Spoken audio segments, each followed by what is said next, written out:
नमस्कार, आदाब। MKZ news में आप सभी का स्वागत है। मैं हूं हयात खान।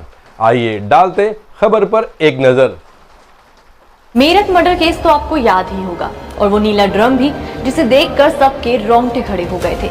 वैसा ही केस पंजाब के लुधियाना शहर में दोहराया गया। एक बार फिर वही नीला ड्रम, वही खौफनाक मंजर और वही अनसुलझा रहस्य सामने आया है, जिसने मेरठ में सबको हिलाकर रख दिया था।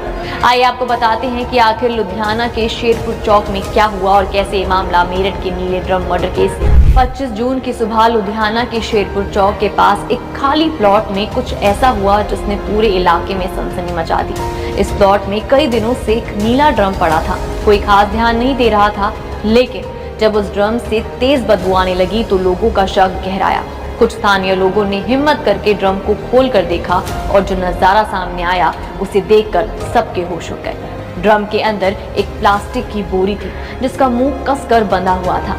जब बोरी खोली गई तो उसमें एक 40 साल के आसपास के व्यक्ति की लाश मिली। चौंकाने वाली बात ये थी कि लाश के हाथ पैर रस्सी से बंधे हुए थे और शरीर पर चोटों के निशान भी नजर आए। ऐसा लग रहा था मानो कोई हत्यारा लाश को जलाने की कोशिश कर रहा था ताकि कोई सबूत न बचे, लेकिन बदबू ने उसका राज खोल दिया।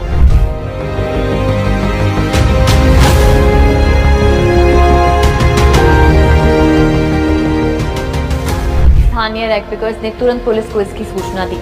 थाना डिवीजन 6 की पुलिस मौके पर पहुंची और लाश को कब्जे में लेकर पोस्टमार्टम के लिए सिविल अस्पताल भेज दिया गया। पुलिस का कहना है कि मृतक की अभी तक पहचान नहीं हो पाई है। SHO कुलवंत कौर ने बताया है कि मृतक की तस्वीर सभी जिलों की पुलिस को भेजी गई है ताकि उसकी पहचान हो सके। साथ ही पुलिस आसपास के इलाकों में लगी CCTV फुटेज को भी खंगाल रही है ताकि ये पता लगाया जा सके कि ये ड्रम यहाँ कैसे और कब लाया गया। पुलिस को शक है कि हत्या कहीं और की गई होगी और लाश को छुपाने के लिए उसे बोरी में डालकर ड्रम में ठूस दिया गया होगा। ड्रम को किसी की गाड़ी से लाकर इसे सुनसान प्लॉट में फेंका गया।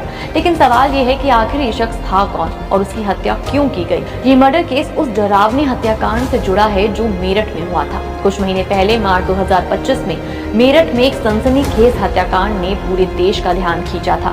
उस केस में मर्चेंट नेवी के अधिकारी सौरभ राजपूत की लाश को उनकी पत्नी मुस्कान रस्तोगी और उसके प्रेमी साहिल शुक्ला ने मिलकर एक नीले ड्रम में सीमेंट के साथ ठूस दिया था। सौरभ की हत्या बड़ी बेरहमी से की गई थी। उनके शरीर को टुकड़ों में काटा गया और फिर ड्रम में सील कर दिया गया। CCTV फुटेज और पुलिस की जांच ने इस खौफनाक सच को उजागर किया था। वहीं लुधियाना का ये ताजा मामला मेरठ की उस घटना की याद दिलाता है। दोनों ही मामलों में नीला ड्रम, लाश को छुपाने की कोशिश और सुनसान जगह पर ड्रम को फेंकना, ये सारी बातें एक ही जैसी हैं। हालांकि मेरठ केस में हत्यारे पकड़े जा चुके हैं, लेकिन लुधियाना में अभी हत्यारों का कोई सुराग नहीं मिला है और न ही शव की पहचान हो पाई है। क्या ये कोई कॉपीकैट क्राइम है या फिर इसके पीछे कोई और साजिश है? पुलिस इन सवालों के जवाब ढूंढने में जुटी हुई है। इस घटना ने शेरपुर इलाके में दहशत फैला दी है। लोग डर के साए में जी रहे हैं और हर कोई जानना चाहता है कि आखिर ये हत्यारा है कौन जिसने इतनी बेरहमी से इस हत्या को अंजाम दिया। पुलिस ने अज्ञात हत्यारों के खिलाफ केस दर्ज कर लिया है और हर संभव कोशिश कर रही है कि जल्द से जल्द इस रहस्य से पर्दा उठ सके। सवाल ये है कि क्या लुधियाना का नीला ड्रम मर्डर केस मेरठ की तरह ही किसी नजदीकी रिश्ते की साजिश का नतीजा है या फिर इसके पीछे कोई और कहानी छुपी हुई है? पुलिस की जांच और CCTV फुटेज से जल्द ही कोई बड़ा खुलासा हो सकता है। तब तक के लिए आप हमारे साथ बने रहिए और अपनी राय इस पूरे केस में जरूर दें कमेंट सेक्शन में।